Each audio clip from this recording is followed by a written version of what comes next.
자, 오늘 그 이름 13번째 오늘 함께 나눌 말씀은 에스겔서 본문인데요. 보면 이 고대로부터 이어온 왕가의 전통 혹은 한 부족의 전통 중에 이런 것이 있습니다. 예전에 97년도에 발간돼서 선풍적인 인기를 끌었던 역사 소설, 물론 이제 상상으로 쓴 소설이기는 합니다만 람세스라고 하는 이 장르 소설이 선풍적인 인기를 끌었습니다. 근데 그 람세스가 누구예요? 우리가 성경으로 보면 모세를 대적했던 그 왕이 람세스거든요. 람세스, 정확히 말하면 람세스 2세죠. 근데 그를 주인공으로 해서 5권으로 출간된 책이 이 아주 흥미진진한 소설이에요. 근데 그 첫 시작이 아주 재미있어요. 그 나라 왕가의 법통을 이어가기 위해서 왕자가 왕이 되어지는 그 과정에서 성년식, 성인식을 치르는 과정이 이 첫 장면에 등장해요. 근데 그 성인식이 무엇이냐면 깜깜한 밤 아무도 없는 그 빈자리에 야생의 황소와 그 1대1의 대결을 맞닥뜨리게 하는 거예요. 뭐 다 크긴 했다고는 하지만 길들여진 야생의 황소를 1대1로 마주대해서 이길 승산은 사실 없어요. 그러면 죽으면 죽는 거예요.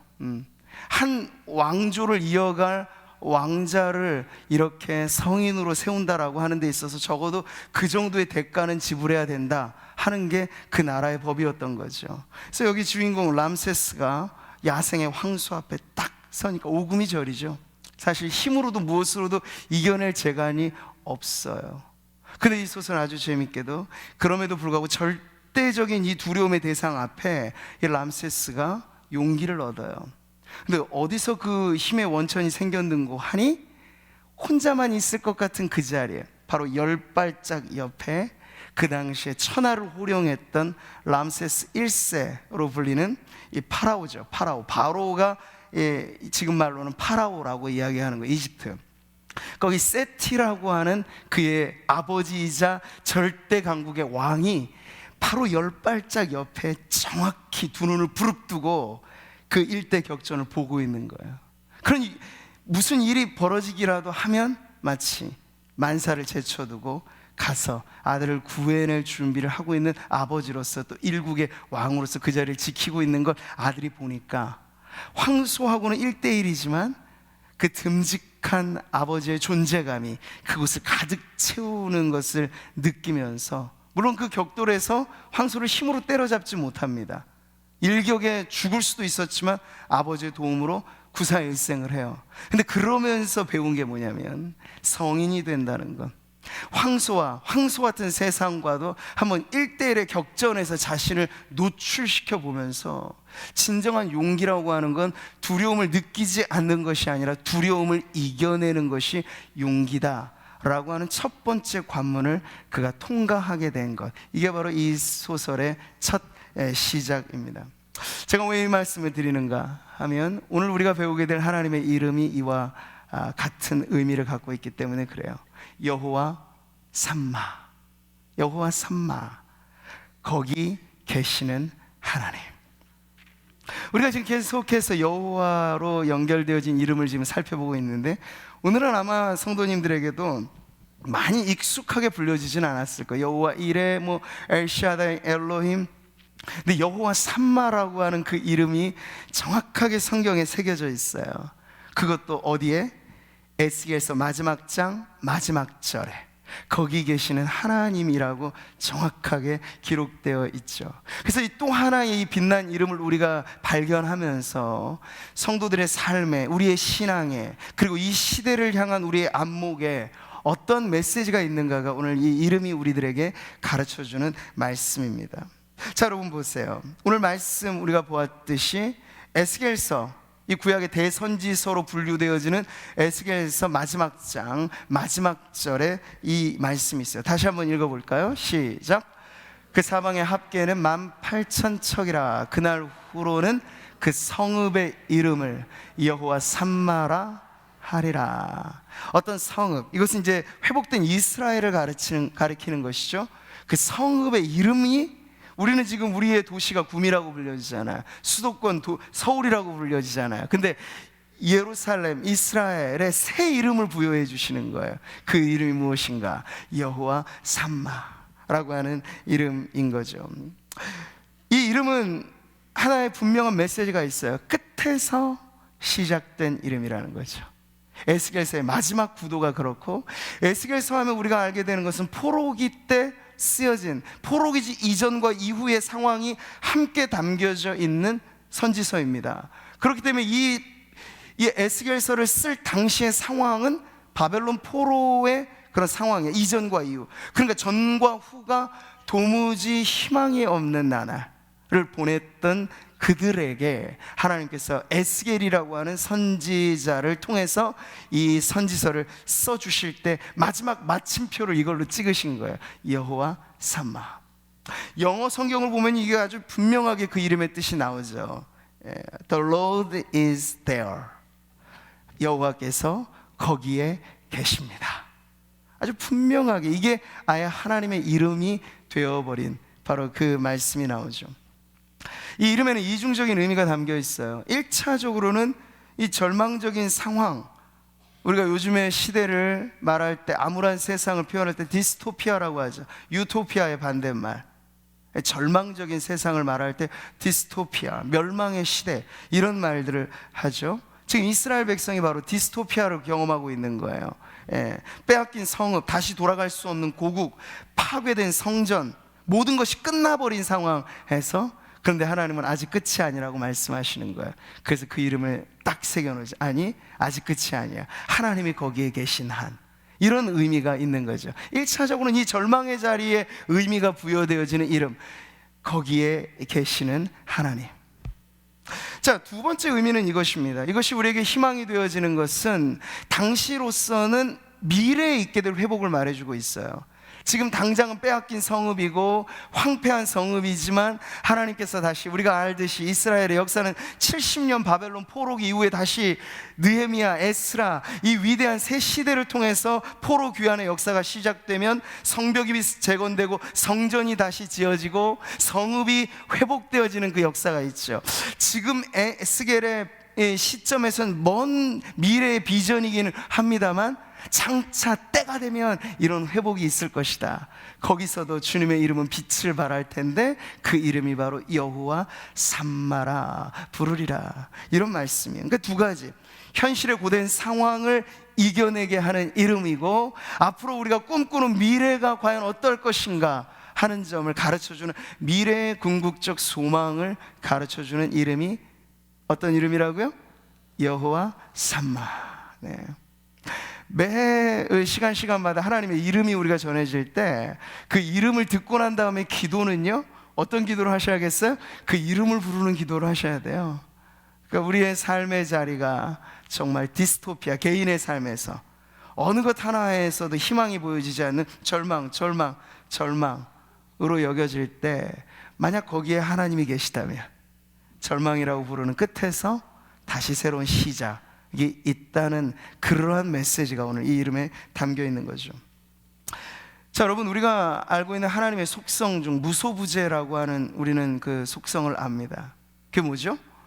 하나님이 계시지 않은 곳은 어디에도 없다라는 뜻이에요. 풀어서 말하면, 그러니까 하나님은 어디에나 계신다. 하나님의 편재라고 하는 개념을 우리는 알고 있습니다. 이에 관한 시편의 아름다운 노래가 바로 이렇죠. 다윗의 노래, 같이 한번 읽어볼까요?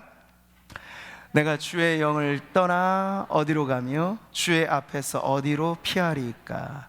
내가 하늘에 올라갈지라도 거기 계시며 스월에 내 자리를 펼치라도 거기 계시니이다. 내가 새벽 날개를 치며 바다 끝에 가서 거주할지라도 거기서도 주의 손이 나를 인도하시며 주의 오른손이 나를 붙드시리이다. 여기 보이죠?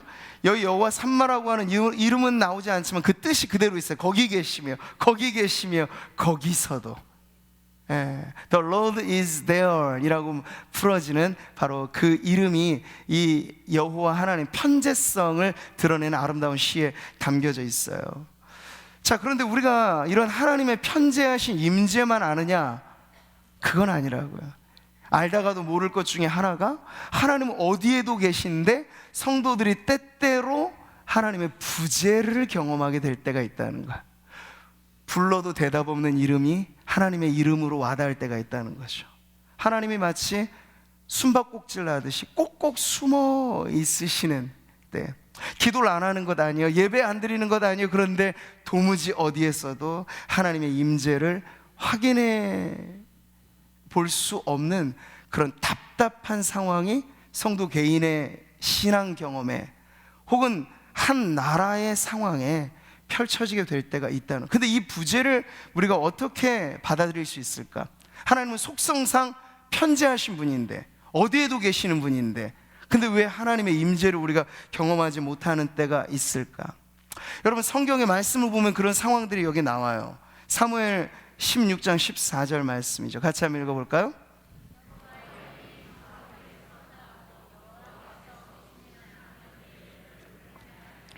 자, 개인의 삶에서 이런 때가 있는 거예요. 여기 보세요. 여호와의 영, 성령께서 사울을 어떻게 해요? 떠났다 그러죠. 그러니까 사울을 하나의 거처로 삼아서 성령이 임해하셨을 때하고는 지금 다른 거예요. 그러니까 그 부재가 그대로 남아있습니까? 안 그러죠? 악령이 임하는 거예요. 신약 성경에도 예수님께서 그런 말씀을 하셨어요. 예, 그래서 우리가 간혹 가다가 다중인격 정도의 정신장애만이 아니라 아예 귀신이 쓰인, 귀신 들린 경우들을 우리가 보게 됩니다. 그게 바로 귀신이 그 사람의 인격을 사로잡고 그를 거처로 삼아서 임하게 되면 그런 일들이 있게 되는 거예요. 근데 우리 성도들은 그렇지 않잖아요. 성령께서 우리를 지키시고 보호하시고 우리 안에 이제 거하심으로 우리가 보호를 받는 건데, 구약 성경에는 때때로 이런 일들이 벌어지게 된 거예요. 자, 그러니 보세요. 이 여호와의 부재 상황, 그리고 악령이 임하면 어떻게 인생이 끔찍하게 일그러지는가를 가장 곁에서 가까이 지켜봤던 사람이 있어요. 그게 누굴까요? 다윗이죠. 사위이고 그 다음에 이어받을 왕이었지만 귀신 들린 사울 왕은 이후에 어떻게 합니까? 다윗을 보면 계속 죽이려고만 해요. 그러니까 그 피해자로, 도망자로 끔찍함을 경험했던 다윗이 가장 가까이서 그걸 지켜봤다고요.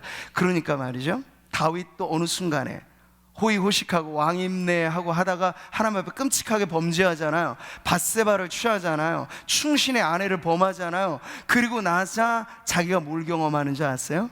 사울과 같이 하나님의 부재 상황을 경험하게 되는 거예요. 그래서 그 유명한 다윗의 회개시가 나오죠. 이렇게 같이 한번 읽어볼까요?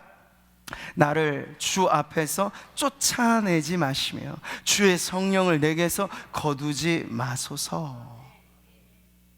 다윗이요, 아까 시편 139편을 쓴 다윗이라고요. 어디서나 주님이 스월의 자리를 펼치라도, 음부의 자리를 펼치라도 주님 거기 계시다고 고백한 이 시인이 자신의 범죄한 상황이 펼쳐지고 실제적으로 하나님의 임재를 경험하지 못하는 순간을 맛보자 누가 떠올랐어요? 사울이 떠오른 거예요. 그러니 두렵고 떨리는 마음으로 회개하면서 절규하는 노래가 바로 이거예요. 주의 성령을 내게서 거두지 마소서. 사울에게 그러셨던 것처럼 제가 그렇게 될까 두렵사오니.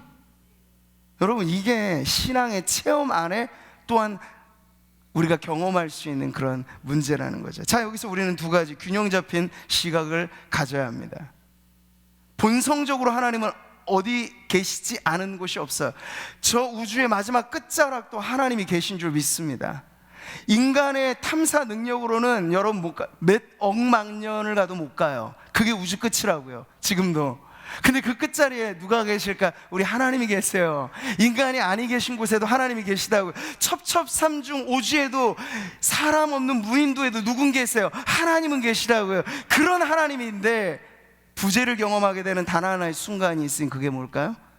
죄가 만연한 그곳에 하나님은 당신의 속성으로서 아니 계신 곳이 없으신 분임에도 불구하고 또 하나의 하나님의 능력이 하나님의 임재를 거두실 수도 있는 분이라 하는 거예요. 왜 그럴까요? 하나님은, 여러분, 우리가 하나님의 성품을 충돌시켜서는 안 돼요. 하나님은 사랑이시고 동시에 하나님은 공의로우신 분이죠. 그러니까 사랑의 하나님만 믿어서 지옥 없다고 말하는 사람들이 있어요. 천만의 말씀, 공의로우신 그분이 지옥을 만드셨어요. 그러니까 사랑과 공의는 충돌되지 않습니다. 우리의 이해가 그걸 따라잡지 못할 뿐이에요. 근데 하나님의 임재와 하나님의 부재는 하나님 안에서 충돌됨은 없다는 거예요. 근데 이 부재가 왜 연출되느냐 했을 때 근본 이유는 하나님은 거룩한 분이신데, 하나님의 거룩은 무엇을 미워하실까요? 죄를 미워하세요. 그 미워하는 죄가 가득한 곳에 하나님이 나 여기 있다라고 하나님의 임재를 환하게 드러내시지 않으시겠다는 게 하나님의 뜻인 거예요. 그렇기 때문에 성도임에도 불구하고 신자임에도 불구하고 죄를 밥 먹듯이 짓고 그 죄로 양심에 화인이 맞은 상태까지 되면 그 사람이 하나님의 임재를 경험한다. 그건 천만의 말씀이라는 거죠. 바로 이러한, 근데 하나님 왜 그것을 잠시 얼굴빛을 가리고 부재 상황을 느끼게 하고 그러실까요? 회개하라고. 근데 사울 왕은 그렇게 돌이키지 못했는데 다윗은 돌이켰잖아요. 하나님이 택하시고 하나님이 정하신 사람은 그 부재를 경험하면서 그냥 세워라 내워라 하지 않아요. 깨닫게 되면 소스라치게 놀라면서 그 부재 때문에 하나님 앞에 뭘 합니까? 회개한다는 거죠. 거기 계시는 하나님이 거기 계시지 않는 하나님이 되는 단 하나의 결정적인 사유는 뭐라고요? 하나님의 백성이 죄를 범할 때. 자, 여러분, 이것이 바로 이스라엘 역사를 이해하는 가장 중요한 프레임이에요. 왜 선택하신 이스라엘 백성, 아브라함을 통해서 약속하신 천하 만민이 너를 통해 복을 받으리라 말씀한 그 민족의 역사가 이렇게 기구했을까요? 왜 사사시대가 있었고, 왜 바벨론 포로기가 있었고, 왜 그들이 버림받은 민족으로 그렇게 떨어져 나간 것입니까? 네, 하나님께서 그 백성에게 대한 하나님의 계획을 이렇게 정하셨기 때문에 그래요. 자, 같이 한번 이 말씀 읽겠습니다. 오직 너희 죄악이 너희와 너희 하나님 사이를 갈라놓았고 너희 죄가 그의 얼굴을 가리어서 너희에게서 듣지 않으시게 함이니라. 이게 하나님의 백성에게 하신 말씀이에요. 이스라엘에게. 너희가 성회로 모이면서 죄를 짓는구나. 그렇게 하는 너희에게 내가 내 얼굴빛을 가릴 거다. 너네 암만 부르짖어 봐라. 너희 기도가 상달되지 못할 거다. 여호와의 팔이 짧아서 그런 줄 아느냐? 천만의 말씀. 너희가 성회와 아울러 죄를 짓는 걸 내가 참아보지 못하겠구나. 바로 이러한 하나님의 뜻이 있었기 때문에 역사상 펼쳐졌던 게 뭔가? 심판이죠. 노아 홍수가 그냥 자동적인 자연재해가 아니잖아요. 죄가 창궐하니까 사람이 속마음에서부터 어려서부터 짓는 게 오직 죄, 죄밖에 없으니까 하나님께서 한번 청소하신 게 홍수 심판인 거예요. 그러니까 죄가 있는 그곳에는 하나님의 따스한 임재가 아닌 하나님의 진노의 낯빛이 비춰지게 되는 거죠. 경험하게 되는 것은 하나님의 심판을 경험하게 되는 거예요. 소돔과 고모라 한번 샘플로 보여주신 거잖아요. 불로써 다스리셨던. 왜요? 소돔과 고모라가 죄의 도성이었기 때문에. 여러분의 성경을 우리가 액면 그대로 읽으셔야 돼요. 성경을 읽으면 성경은 절대 죄를 가볍게 취급하지 않아요.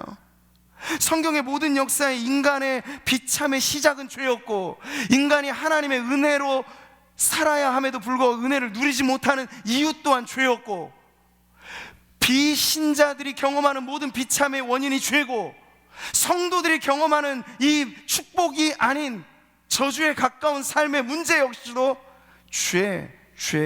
죄라고 하는 것을 성경은 우리들에게 신구약 전체로 공히 가르쳐 주는 것입니다. 자, 그러니 여러분, 따스한 성령을 우리가 구하고 우리가 찬양 감미롭게 부르지만 입술의 고백과 다르게 우리의 마음이 냉랭한 것은 그 임재가 경험되지 않은 상태에서 찬송만 부르기 때문에 그래요. 그럴 땐 차라리 가만히 머물러서 하나님 앞에서 내가 하나님의 따스한 임재 가운데 살아야 할 하나님의 자녀인데 내가 왜 지금 이렇게 마치 이 세상 버림받은 듯하게 아무도 내 주변에 없이 하나님조차도 나를 보시지 않는 것 같은 그런 절망적인 상황이 있을까를 깨달아야죠. 그러면서 진정 내가 하나님 앞에 고백해야 할 것이 있다면 혹 이것이 나의 죄가 아닐까? 하나님 앞에 회개해야 될 시간을 내가 놓치고 있는 것은 아닌가 하는 것을 점검해 보아야 한다는 것입니다. 레위기를 여러분 읽어보세요. 그 숱한 구절마다 후렴구는 이거예요. 너희는 나에게 거룩할지어다. 이는 나 여호와가 거룩하고 내가 또 너희를 나의 소유로 삼으려고 너희를 만민 중에서 구별하였음이라. 왜 이스라엘 백성을 출애굽시키셨고 왜 그들에게 시내산에서 율법을 주셨습니까? 구별시키시려고, 만민 중에서 구별시키시려고. 근데 구별이란 기준이 필요하잖아. 하나님의 말씀이 기준이 되어서 구별된 삶을 살라고. 근데 이스라엘 백성이 하나님의 말씀이 기준이 아니라 애굽에서 옛적에 했던 버릇대로가 그들의 기준이 돼서 여전히 하나님의 뜻 아닌 자신의 뜻을 가지고 살려고 할 때마다 하나님의 낯빛이, 하나님의 심판이 그들에게 향하는 것을 보게 된 거잖아요. 그러니까 너희는 지나온 애굽의 기준도 아니고 앞으로 가게 될 가나안의 기준도 아니고 오직 나 여호와의 말씀을 따라 살라고 하신 게 하나님의 구별의 방심이었습니다. 오늘도 마찬가지죠. 시대가 발전되고 우리가 하지만 옛 전통이나 앞서가는 미래의 어떤 기준이 우리를 움직이는 근본된 기준이 아니고 하나님의 백성은 무엇으로 사는가 물으면 하나님의 말씀대로 삽니다. 이게 답이 되어야 할 줄 믿습니다. 이 구별, 거룩함, 그래서 하나님께서는 편만하신 분인데 저 산속 골짜기에서도 하나님의 임재는 여전히 있는 것인데, 왜? 하나님의 통치가 그곳에 있으니까요. 그런데 우리가 말하는 임재라고 하는 건 그보다 더 특별한 경험이에요. 인격적인 하나님이 나와 함께 하신다라고 하는 경험이에요. 다스리심의 통치뿐만 아니라 하나님의 사랑을 경험하는 경험이에요. 하나님의 선하심을 맛보는 경험이에요. 근데 이러한 하나님의 임재는 구별된 하나님의 백성들에게만 집중시켜 주신다는 거예요. 그게 바로 구약의 성전의 원리죠. 왜 많고 많은 장소 중에 하나님께서 성막을 지으라 하셨습니까? 왜 성전을 지으라 하셨습니까? 그것이 약속의 장소이기 때문에 그래요. 왜 성전이 성전입니까? 하나님이 그곳에 임재하시기 때문에. 왜 성전 중에 지성소는 더 거룩합니까? 그곳에 하나님의 임재가 더 집중되기 때문에. 왜 법궤를 담고 있는 시온자가 거룩합니까? 그곳에서 하나님께서 임재의 약속을 하셨기 때문에. 왜 제사장이 1년에 한 번 자신의 죄를 회개하면서까지 죽기를 각오하고 시은주 앞에 나아갑니까? 하나님이 약속을 하신 거예요. 그날 내가 너를 받으리라, 구름 날개 사이에서 내가 너를 만나리라. 이게 바로 성전의 원칙이라고요. 구약의 모든 것은 이렇게 많고 많은 자리에서 구별된 자리를 보여주고, 그 구별된 영역 안에서도 뜰과 성소를 갈라놓고, 성소 안에서도 성소와 지성소를 갈라놓고, 지성소 안에서도 시은좌를 중심으로 해서 하나님의 임재가 그곳에 임하게 하시는 거예요. 근데 여러분, 이 구약의 성전이 신약으로 옮겨질 때 무엇으로 바뀝니까? 그리스도가 친히 성전이라고 말씀하셨고, 이제 그리스도의 몸된 교회가 성전이라고 말씀을 하신 거예요. 자, 그런데 여러분 잘 생각해 보세요. 구약의 옛 시대 눈에 보이는 건물로서의 성전도 성전으로서의 기능을 하지 않으니까 하나님 어떻게 하십니까? 돌 위에 돌 하나 남지 않고 무너뜨리시잖아요. 성전이 성전된 유일한 것은 돌덩어리가 거룩해서가 아니고, 그 안에 있는 집기들이 거룩해서가 아니고, 강단의 앞부분이 거룩해서가 아니고, 하나님의 임재가 성전을 성전되게 하는 것인데, 죄를 범하잖아요. 제사장들이 죄를 짓고 성도들이 죄를 짓잖아요. 그러면 아무리 거룩해 보이는 건물 안에도 하나님은 떠나시는 거예요. 하나님이 떠나버리면 그건 그냥 맨 땅 건물이 되는 거죠. 그러니까 이방인들이 찾아와서 철저하게 짓밟잖아요. 예수님께서 예언하신 이후, 예수님 시대에 AD 70년대 이 디도 장군이 와서 저질러버린 일이, 그 헤롯 성전을 무참히 짓밟고 돼지 우상의 머리를 성소에서 들고, 어떻게 이런 끔찍한 일이 일어납니까? 하나님의 영광이 떠나버리면 성전은 성전이 아닌 것이니까. 자, 여러분, 이것이 성경시대 우리가 신구약을 넘나들면서 하나님의 약속한 거기 계시다라고 하는 그 이름에 담겨져 있는 그 임재가 과연 무엇인가를 말할 때, 이건 편재를 말하는 게 아니라는 걸 지금 제가 강조드리는 거예요. 집중적으로 경험할 수 있는 인격적인 하나님의 임재, 하나님의 백성들에게만 경험되어지고 약속되어지는 그 임재. 근데 그것이요, 어떤 백성입니까? 구별된 백성, 거룩한 백성, 죄와 싸우되 피 흘리기까지 싸울 준비가 되어 있는 백성, 죄를 지면 언제나 하나님 앞에 엎드려 회개할 수 있는 백성, 그 백성들에게 하나님은 내가 거기에 거하겠다 약속을 하시는 거예요. 자, 그러니 여러분, 이 여호와 삼마 회복의 이름은 이제 무엇을 기점으로 회복을 약속하는가 할 때요, 먼저는 무엇을 기준으로 그 성전이 성전으로서의 기능을 잃어버리게 되냐면 에스겔 10장과 11장의 분기점이 나와요. 이 두 구절을 같이 한번 읽어보겠습니다. 시작. 여호와의 영광이 성전 문지방을 떠나서 그룹들 위에 머무르니. 또 11장 여호와의 영광이 성읍 가운데서부터 올라가 성읍 동쪽 산에 머무르고. 이게 다 뭡니까? 성전을 떠나고 성읍을 떠나는 사건을 보여주고 있어요. 그 이후에 무슨 역사가 펼쳐집니까? 바벨론이 침략해오고 그야말로 성읍이 짓밟혀지고 성전이 초토화되는 일이 벌어지죠. 순서상 무엇이 앞선다고요? 하나님의 영광이 거두어지는 일이 앞서요. 근데 이건요, 영적으로 무디어진 사람들은 이마저도 몰라요. 성전이 떠나가는 줄도 몰라요. 그게 사사시대를 마감짓고 사무엘의 시대로 연결짓는 그 역사에 나오는 사건이잖아요. 엘리 제사장, 그 가족의 비극. 엘리 제사장의 아들들이 홈니와 비느하스인데 그들이 죄를 짓습니다. 어디서? 성전에서 죄를 짓습니다. 무엇을? 성전 제물을 훔치는 죄를 짓는 거예요. 하나님이 참아보지 않겠다고 누누이 말씀하셨어요. 근데 엘리가 그걸 묵과합니다. 그랬더니 동일날 한날 한시에 아버지도 아들들도 죽임을 당합니다. 그리고 그들이 철석같이 믿고 있었던, 맹신했던 법궤 신앙이 깨져버려요. 법궤 신앙이 뭡니까? 언약궤가 있으면 하나님은 자동적으로 이 언약궤와 함께 한다는 신앙이었어요. 그래서 당시에 그들은 전투의 현장에는 늘 언약궤를 출동시켰어요. 왜? 언약궤가 가는 곳에 하나님이 함께 하신다. 근데 이게 웬걸요? 블레셋과의 전투에서 언약궤가 갔는데 오히려 언약궤가 뺏겨져요. 이 소식을 듣고 둔했던 엘리 제사장이 나가 떨어져서 목이 꺾여 죽임을 당하죠. 그 순간 비느하스의 아내가 출산 임박해서 아이를 놓습니다. 근데 법궤도 빼앗기고 시아버지 남편도 죽었다는 소식 들으니까 이제 죽기 직전에 난산이 되면서 죽음으로 낳는 아들을 이름 짓는데 유언으로 남긴 이름이 이가봇이라는 이름이에요. 그 이름의 뜻이 이거죠. 같이 읽어볼까? 이르기를 영광이 이스라엘에서 떠났다 하고 아이 이름을 이가봇이라 하였으니 하나님의 궤가 빼앗겼고 그의 시아버지와 남편이 죽었기 때문이라. 철저하게 하나님께서 스스로 입증하신 거예요. 하나님이 없는 한 언약궤, 법궤조차도 그냥 나무 상자에 지나지 않는다라는 걸 보여주신 거예요. 법궤가 법궤로서 거룩한 건 하나님이 함께 하실 때만 그것이 가능하다는 걸 보여주는 거죠. 이름하여 사사시대를 엔샬롬, 평강을 잃어버린 시대라고 말했다면 사사시대의 절망의 끝자락에 이 엘리 제사장 가문의 흑역사는요, 그 모든 것의 마지막 뭡니까? 이가봇을 보여주는 거예요. 하나님의 영광이 떠났다, 아예 떠나버린. 그러니까 역사는 반복됩니다. 사사기가 반복되었듯이 훗날 바벨론 유수가 반복되었고 이것이 중세시대 암흑기에 도래하였고 어디 그뿐입니까?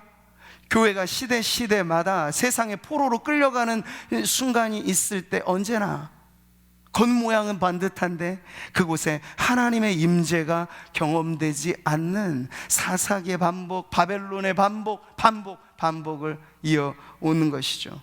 자, 이런 가운데서 오늘 여호와 삼마는 우리들에게 하나님의 회복이 어떤 방식으로 임하는지를 가르쳐주는 이름이에요. 그게 뭘까요? 에스겔 43장이 아주 중요한 회복의 신호를 알려주죠. 같이 한번 읽겠습니다. 여호와의 영광이 동문을 통하여 성전으로 들어가고 영이 나를 들어 데리고 안뜰로 들어가기로 내가 보니 여호와의 영광이 성전에 가득하더라. 바로 이거예요. 떠났던 하나님의 영광이 다시 임하는 환상을 보는 거죠. 지금 이것은 역사가 아니고 에스겔이 미리 보았던 비전이란 말이에요.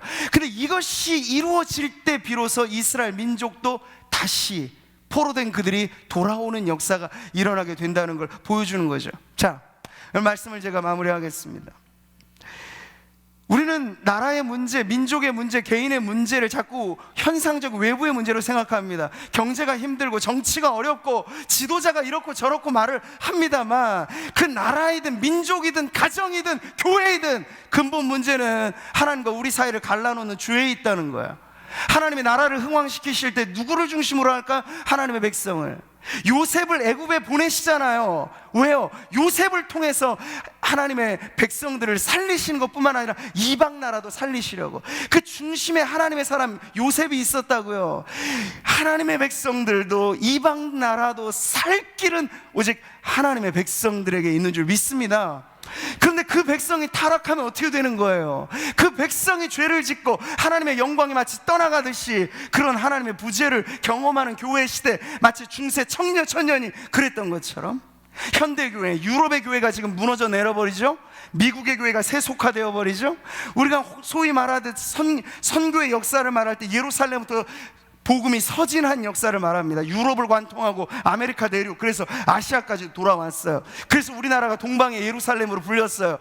근데 미국이 세속화되어지고 있는 게 미국만의 이야기일까요? 천만의 말씀. 이미 수십 년 전부터 한국 교회가 세속화의 물이 들어와, 이게 교회인지 세상인지 구분이 안 될 정도로 오히려 교회 안에 세상이 들어와서 교회에 돌아가는 모든 구조가 다 세상적인 원리가 되고 세상의 기준이 교회의 기준이 되어버린 그때 이후에 이미 교회는 마이너스 성장이라고 하는 그 일로 쳐닫게 된 거죠. 옛날은 우리에게 가진 것 아무것도 없었을 때 깃발만 꽂으면 교회가 개척됐어요. 개척되기만 하면 교회가 성장했어요. 지금은 안 돼요. 물량을 쏟아붓고 교회가 별의별 방법을 해도 안 돼요. 왜 그럴까요? 교회를 세우는 건 돈이 아니고, 교회를 세우는 건 조직이 아니고, 교회를 세우는 건 세상의 방법이 아니기 때문에 그렇죠. 하나님의 임재와 영광이 교회와 함께하면 아무것도 없어도 우리는 세상에 맨 땅에 헤딩하라고 하면 헤딩할 수 있고, 거기서 하나님의 역사가 일어날 수 있다는 거예요. 근데 지금 우리에게 주객이 전도되어 버리니까 하나님의 영광이 우리의 방법이 되고 하나님의 거룩이 우리의 무기가 되지 않고 세상과 같은 방식으로 우리가 나아가게 됐을 때 세상은 자기와 닮은 교회를 환영할지는 몰라도 세상은 바뀌지는 않는 거죠. 근데 하나님께서 이런 우리들에게 다시 거기 계시는 하나님의 이름이 우리의 소망이 되고 회복이 된다는 걸 가르쳐 주신 것은, 어떠한 기준과 조건에서 하나님 거기 계시느냐, 그걸 말씀하시는 거예요. 이스라엘 역사의 회복이 그냥 주어졌습니까? 아니죠. 바벨론에 끌려갔던 백성들이 거기에 하프를 걸고 눈물로써 고글하잖아요. 예전에 불렀던 찬송 대신에 애곡하잖아요. 흘려져야 될 눈물이 그 땅에서 흘려지고 선지자들의 외침이 그 땅에서 외쳐지자 때가 찼을 때 하나님이 그 백성을 돌이키게 하셨던 거죠. 눈물로 씨를 뿌리는 사람이 있었기 때문에 때가 되자 기쁨의 단을 거두게 된 거예요. 이 원리가 오늘 우리에게도 경종이 되는 줄 믿습니다. 여호와 삼마, 그 이름은 잃어버린 하나님의 영광을 되찾기를 바라는 하나님의 마음이 담겨져 있는 이름입니다. 하나님 우리와 함께 하시죠. 임마누엘이죠. 함께 하시기를 우리보다 더 열망하시죠. 근데 우리가 죄의 문제로 전혀 아랑곳 없이 하나님 앞에 거룩하신 하나님을 면전에 두고도 우리의 죄가 그대로 방치되다시피 하는 삶을 살면 하나님이 원하셔도 그러지 않으시겠다고 하시는 거예요. 계시록에 있는 소아시아의 교회들, 지금 터키 땅에 집중되어 있었던 그 교회들에게 하나님이 메시지를 주실 때 에베소 교회는 어떤 책망을 들었습니까? 너 회개하라. 회개하지 않으면 내가 촛대를 옮겨버릴 거라고 말씀하셨어요. 하나님 그런 권한이 있으시죠. 유럽만의 문제가 아니고 미국만의 문제가 아니고 선교 강국이라고 자랑했고 세계 최고 큰 교단, 최고 큰 교회가 있는 게 우리의 자랑했던 한국교회, 하나님이 회개하지 않으면 촛대를 옮기시면 우리는 별 수 없어요. 아무것도 아닌 것밖에는 없는. 여러분, 그러니 오늘날의 교회로서 저와 여러분이 20년 전 상황하고 달라요. 10년 전 상황하고 달라요. 지금 우리의 기도가 무엇에 집중해야 되는지는 잃어버린 하나님의 영광을 되찾는, 그 되찾는 게 자동적이 아니죠. 우리의 눈물 어린 기도, 자녀들의 죄가 우리 부모의 죄처럼 회개되어져야 되고, 부모 세대, 자녀 세대 할 것 없이 하나님의 영광을 침해하였던 그 모든 죄를 하나님 앞에 회개하는 회개 운동이 우리 가운데 나로부터, 저로부터, 그리고 여러분으로부터, 우리로부터 그것이 이어지게 될 때 우리가 잃어버린 그 영광을 되찾고 잊혀진 하나님의 이름, 거기 계시는 하나님 여호와 삼마의 이름이 다시 아름답게 높여지게 될 줄 믿습니다.